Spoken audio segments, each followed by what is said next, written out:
Sekiro is a game that I've played through 4 times now, so I feel like I have some sort of justification and credentials to make a ranking of all the bosses that I've fought so far. The only exception will be the Owl Father fight, which will not be included because I didn't want to take the time to eavesdrop to 1,500 people to fight a boss that is a reskin. Unfortunately, I did hear that the boss is actually amazing and improves on the other Owl fight, but like I said, unfortunately, it's just not going to be in my ranking.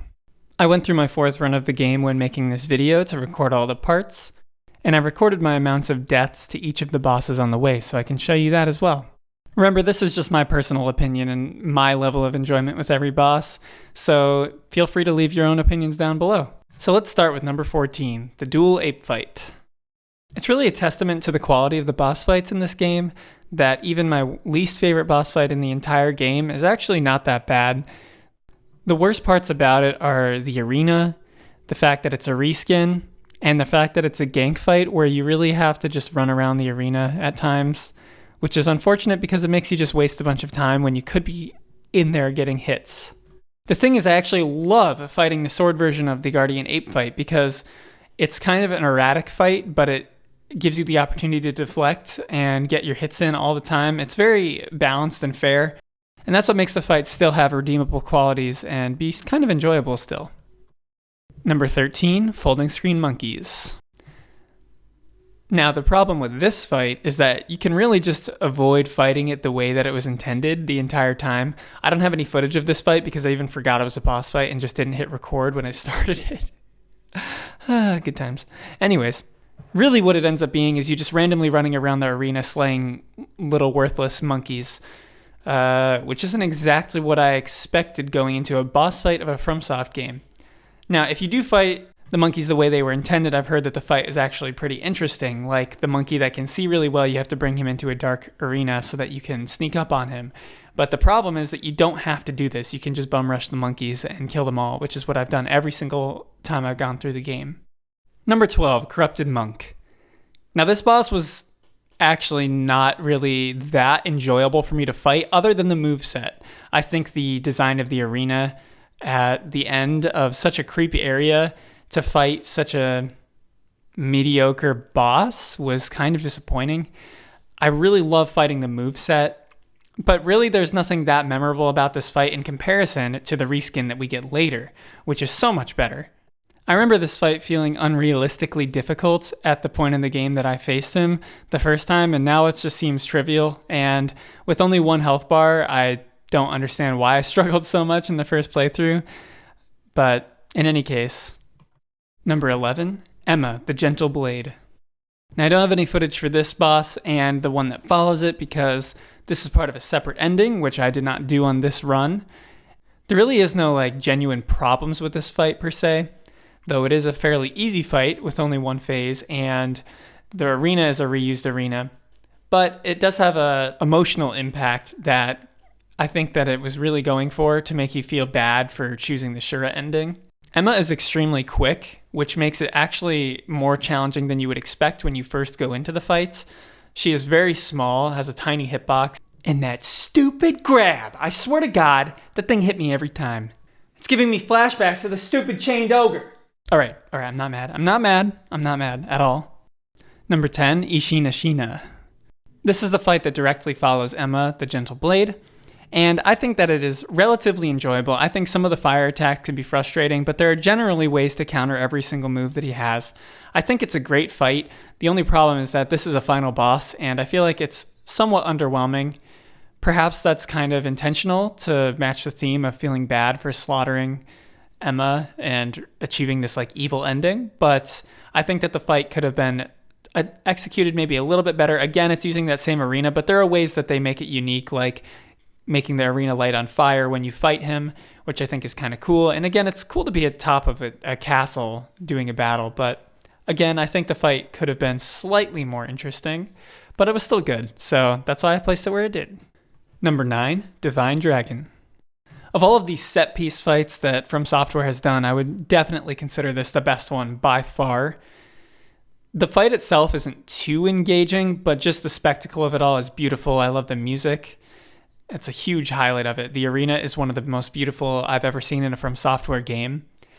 And I don't think that there's a comparable set piece fight. You compare this to something like Yorm, and Yorm just seems pathetic in comparison. Everything about this is just a more beautiful, more engaging spectacle. The only problem is that in subsequent playthroughs, I don't think it's that engaging in terms of gameplay, but every other aspect of it is just perfect. I love the finisher, how you're like flying through the air, shooting lightning in the mouth of this dragon. It's just, but I definitely wouldn't place it in the top echelon of bosses, because I've seen a lot of people putting this in like their top 3, top 4, top 5, and I just can't see that because it isn't that engaging to play after you get over the spectacle. But it's still an amazing fight, and I'm super glad that they went in this direction and have this fight in the game. Number 8, Lady Butterfly. Now, if you told me at the beginning of this playthrough that I'd be putting Lady Butterfly at number 8, I'd be laughing at you and saying she's one of the best bosses in the game. Unfortunately, while I've been watching some YouTube videos, I've seen that there's a way to basically just cheese her, and if you just sidestep and attack every time, you'll see it in the gameplay that I put in the back, you can just make this boss a laughable joke. And I really hope that they patch this. There is a patch coming out relatively soon, because it turns a boss that is just so engaging and fun and teaches you a lot of the mechanics of the game, such as the tie between vitality and posture, and how to keep track of multiple enemies. And I loved everything about this boss on my first and second and third playthroughs. But now that I know this way to like just cheese the boss and make it laughable, it kind of spoils it in some sense. But I just love everything about this fight outside of that. Lady Butterfly being one of the fastest enemies you fight, especially in the early game. It's a huge wall for most players, much harder than Gyoubu. And I really hope that players don't find this cheese, because it makes the boss so much better if you fight her straight up. Number 7, Guardian Ape. This is another one of the bosses where initially I probably would have placed them much higher on my list, but I just really can't stand the extremely erratic nature of that first phase. It's such a struggle to deal with some of the completely spastic movements that this ape has, but at the same time, this is just one of the most memorable fights I think I've ever had in a FromSoft game, not only because of the twist of the second phase and how gruesome and amazing the finishers are in this fight, but just fighting this massive ape, it's so different from every other enemy you fight in the game, especially up until that point, that it's unbelievable to just think that there are this many good bosses in one game. There are a little bit less bosses in Sekiro than there are in some other From Software games, but you can really tell that they put their effort in crafting amazing, engaging fights with every single one, especially when you get to the second phase here. As I mentioned in the first boss on this list, the sword phase of the Guardian Ape fight is just so fun. I don't know why, just something about deflecting this huge monster that is headless and screeching and sliding around like some creepy little snake. It reminds me a lot of Bloodborne, and there's no higher praise I could give. Number 6, Genichiro. This is another one of those walls in the game for a lot of players. I've seen so many people rage and fail on this boss, and I was definitely included with the amount of deaths I had. I probably died over 20 to 30 times to this boss, and it really was a shock to meet somebody that destroyed you so early in the game that seemed to be such a major player. You meet him as like your third or fourth boss in the game, I believe, and it's just laughable how trivial he becomes once you actually are adapted to the skills of the game. If you play through this game once and you come back and you fight this boss again, you fought him 3 times, because the first time you face him, he absolutely destroys you. The second time you'll face him, you're kind of equals, but he still kind of wrecks you. And then the third time is at the end of the game, which I didn't really even count as a boss on this list because he's just become so trivially easy. You really never even have to worry about getting hit by him at that point. But you can lock this boss really easily into a repeated set of attacks where you're just basically attacking him over and over again, and you'll get a lot of free vitality damage, free posture damage, and it gets really easy to deal with his moves. The only issue that I ever had with him in subsequent playthroughs is his bow when he jumps up and does the 4 shots. Even that, you can always block the 3rd and 4th shot without even worrying about taking damage from those. In any case, this boss is so fun, even though he has become trivially easy, because it's just so fun to be so aggressive and just play this dance of swords with with an amazing character on top of a castle. Number 5, True Corrupted Monk. This boss must have the most beautiful arena in the game. It's unfortunate that there's a way to skip the first and second phase. Fortunately, I don't know the exact way you skip the first phase. I haven't done it before, but I know you can skip the second phase. In any case, I think the boss is an extremely fair fight. It's a fun sword battle, and I like the twist at the end of the monk's head being ripped out by that parasite. Now, the sword play in this fight is just like the corrupt monk from before, except things seem a little bit more balanced in terms of posture in this one. The posture of the first monk you fight just regenerates so fast, and it's such a huge bar. In this fight, if your deflecting is on point, you can get this fight to be over pretty quickly, especially with the skipped second phase. I just love the design of the monk and the arena, and it's such a good entrance into the Fountainhead Palace. Everything about this fight is just beautiful and engaging, and I love it. Number 4, Gyoubu Oniwa. This fight is the first fight in the game that you have, and oh my goodness, it is so exhilarating. It's so perfectly balanced. I didn't really struggle too much on this fight. It's such a good way to teach new players about the mobility that you have at your disposal. Usually in these From Software games, when there's some sort of boss that runs around like this, it ends up becoming some ridiculously obnoxious chase where you have to run around in circles trying to get hits in. Fortunately, with this fight, you have a grappling hook, so you can just grapple to the boss whenever he's running away from you. You cover all that distance and you can get some free hits in as well. There's so many perfect opportunities to get chip damage in, such as the beginning of the fight. It feels like such an exhilarating battle between two warriors, and the beauty of it is also in the music and the arena. I bet a lot of people are surprised to see this boss so high on the list, but every time I've gone through, he gets a little bit easier, but he is so fun to fight. And that's what really matters in these lists. Number 3, Great Shinobi Owl Fight. You'll imagine my surprise when I first got Makiri countered by this guy. Oh my god, somebody else has my skills. And that's pretty much the theme of this fight, is you're fighting somebody who's using all the tools that you've used throughout the game, which I think is a really cool idea. Also, he has some resembling design to Artorias and to Gale from Dark Souls 3. And I love both of those fights, obviously. Plus, there's the added lore aspect of this being your father, or the guy who raised you. And again, it's a reused area, but this fight is such a fun challenge. It's like the Genichiro fight up top here on steroids with so many more tools at the enemy's disposal. It's really a spectacle when he's like throwing firecrackers, healing preventative things, and shuriken and poison and everything he has, and it's just such an amazingly fun fight. There's always chances for you to counter everything he does, which I find to be an extremely important part of my enjoyment in a fight, because I don't want to have attacks where there is no way for you to respond and effectively get in posture or vitality damage, but there's always a way to get chip damage out on him, which is just makes every single movement you make so important. And now we're on to the big 2. Number 2, Demon of Hatred.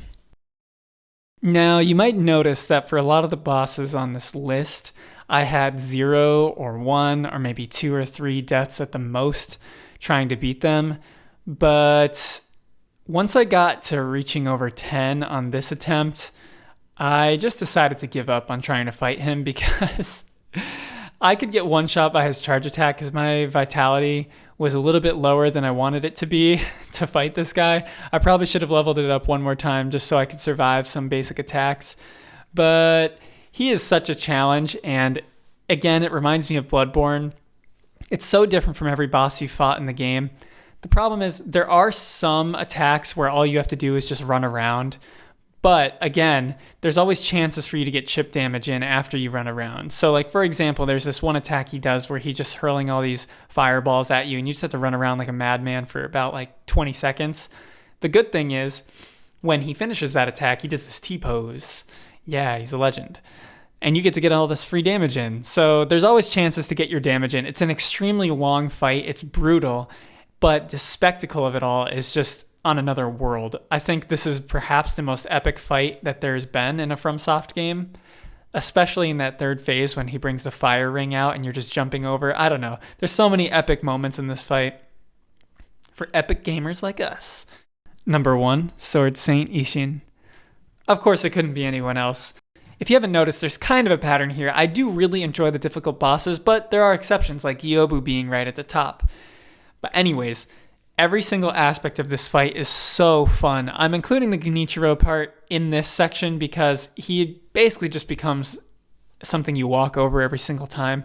Even the first phase of Isshin becomes easy over time, but the second phase becomes something that is brutal every single time I go back and play through. And then that last phase is a little bit easier because of the lightning, but the erratic nature of his spear he brings in every single aspect of the game that you've played so far. It's kind of like the owl fight minus the prosthetics in terms of he brings in the quick sword play, but he also has the big spear, which kind of like brings the two conflicting battle styles that you've reached throughout the game. There are armored warriors that you fought that have these big swords and big spears, and he has that in one hand. He has the small sword in one hand, which is like those quick warriors that you fought throughout the game. He also has lightning, which is something that you've experienced throughout the game.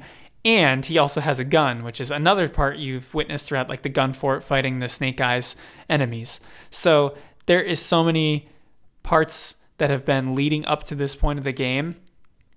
And I feel like I was prepared, even though it took me perhaps maybe even 60 tries to beat this boss on my first playthrough.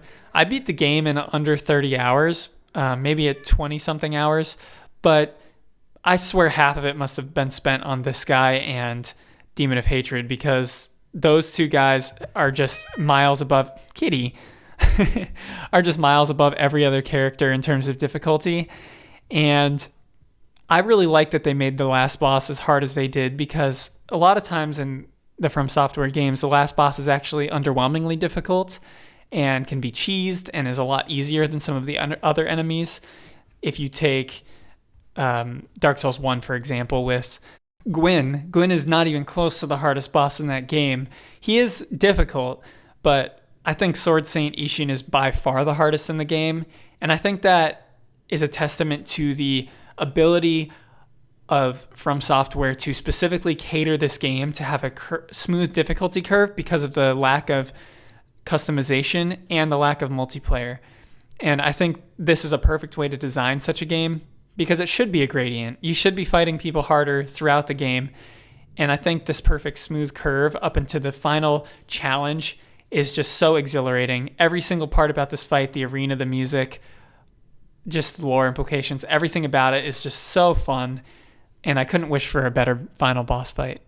So thank you guys so much for watching this video with me. I just decided to make this channel because I have other passions outside of music, and I wanted to make a second channel. If you're interested in any more videos, let me know down below.